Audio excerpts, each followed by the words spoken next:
Hi, everybody, and thanks for finding time to join us to watch these excerpts from an interview that we conducted last week. It was Thursday, July 14th, and I spoke with the former U.S. ambassador to Ukraine, William B. Taylor. It was a lengthy discussion. We talked about basically three things. We defined what is a just war, and of course, what was an unjust war. We talked about whether the West is morally obliged to support Ukraine in this war, in this invasion by Russia. And we talked about the role of journalism in war, just or not just war. So there are a tremendous number of overlaps in experience between Ambassador Taylor and I. As he said not so long ago that he fought in a morally ambiguous war, and he meant Vietnam. He was a company commander in Vietnam. He won a Bronze Star for his service in Vietnam. I've never been in Vietnam. I've never been in any armed force, but I've covered a lot of war in Central America, Iraq, Afghanistan, and a lot of different places. So we've got, and we both have a kind of an organic relationship with the 101st Airborne Division. Ambassador Taylor belonged to the 101st Airborne Division in Vietnam. He fought with the forces of that unit. I was embedded in the Persian Gulf War in 1990-1991 with the 101st Airborne Division in Saudi Arabia, and moved with them into Iraq once the invasion of that country started. So there are a lot of common experiences here. During our interview, I read a couple of excerpts from my recently published memoir, Wait for Me, True Stories of War, Love, and Rock and Roll. And I hope you enjoy those. Because our interview was so lengthy, I've broken it up into a number of pieces, which I'll distribute to you over the next several days and perhaps even weeks, okay? We have a lot of activities coming up with the United States Institute of Peace, where Ambassador Taylor now works. And we'll be broadcasting a lot of that material. So again, welcome. I hope you enjoy this, and I'd love to hear back from you. You can always reach me at billgentile@billgentile.com. Okay, here we go, and I'll see you after this is all over.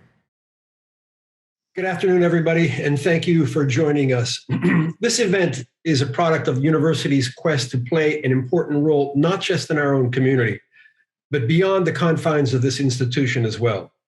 And despite what some are calling Ukraine fatigue, part of our role means maintaining an informed and thoughtful awareness of Russia's invasion of Ukraine.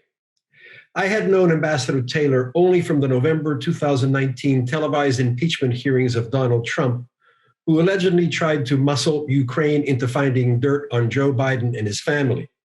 Last month, I watched Ambassador Taylor's discussion of Ukraine with NBC anchor Chuck Todd at the United States Institute of Peace here in Washington, D.C., where he currently works. It was then that I learned that Ambassador Taylor had served as a U.S. Army company commander in the war in Vietnam. During that interview, Mr. Ambassador, you said, open quote, "I fought in a morally ambiguous war," close quote, and you meant Vietnam. You went on to say, open quote, "This war that we're talking about here is not morally ambiguous," close quote. And by this war, you meant U.S. assistance to Ukraine to defend itself against the Russian invasion.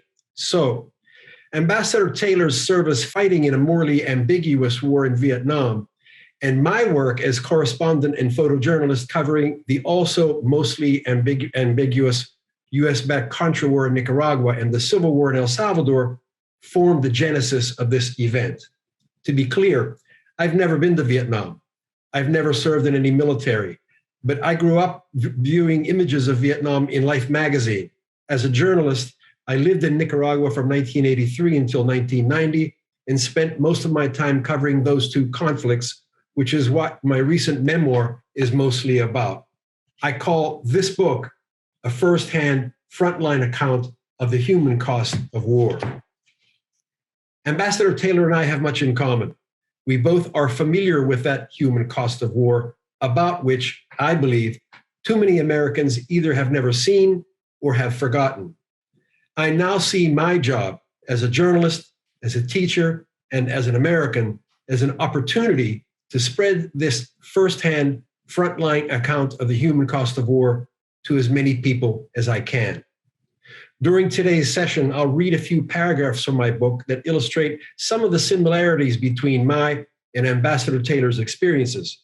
As background, you may remember that it was Ronald Reagan who funded and directed the so-called Contra War in a bid to overthrow the Sandinista government that seized power in Nicaragua in 1979. The Contra War was mostly fought in the tropical highlands of northern Nicaragua, a region not unlike some parts of Vietnam.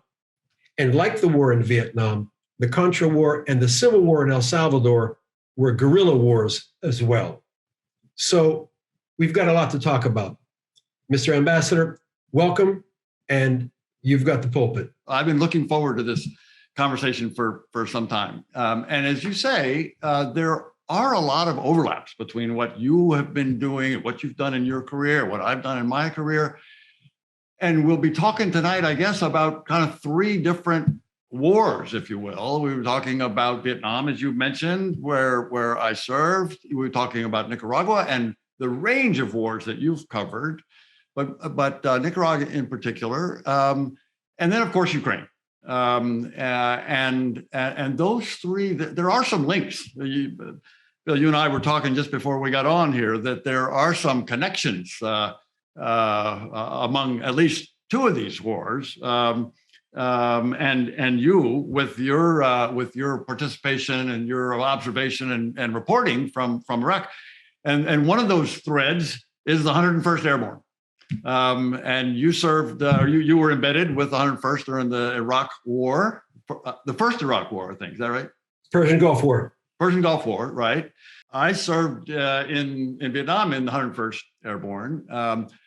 I think there is a participant on this call, Bill, with whom I served in Vietnam. He was another company commander and platoon leader in the 101st. There's another link that the 101st gives us, which is the 101st is about to deploy to Poland in response to the Russian invasion of Ukraine. And the United States bolstering, strengthening the NATO alliance in response to this new aggression from the Russians.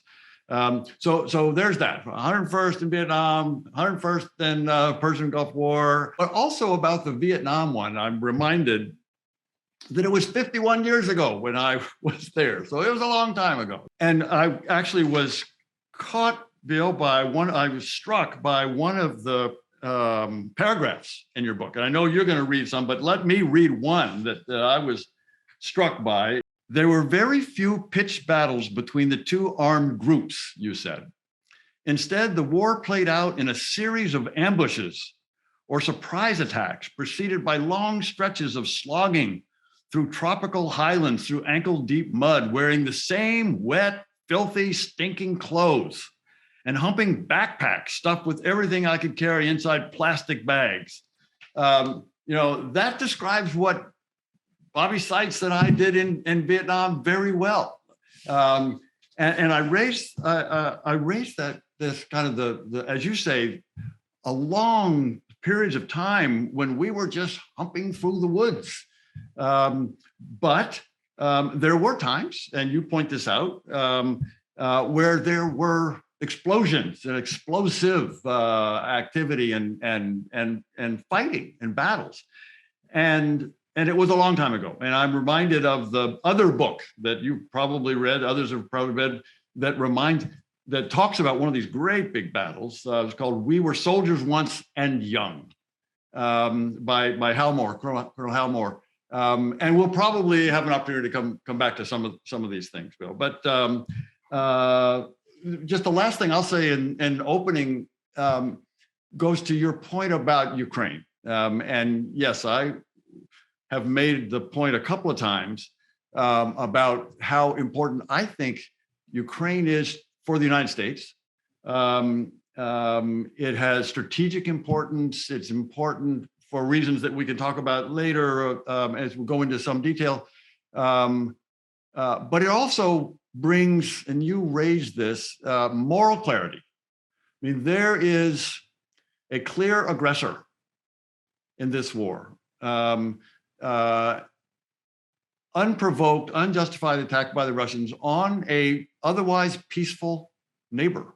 There's a clear aggressor and there's a clear victor. The moral clarity of this war that the Russians are fighting against Ukraine and the Ukrainians are fighting back, is clear, is clarifying, as you've pointed out. So there's a lot to talk about, a lot of overlaps. Again, I'm very glad to be here, and I look forward to hearing your excerpts. I hope you enjoyed this early part of the discussion with Ambassador Taylor. As you can see, he's a bright, dedicated, knowledgeable, and a quite friendly guy. So hope you can join us for additional segments. Thank you very much, and have a good day. Bye-bye.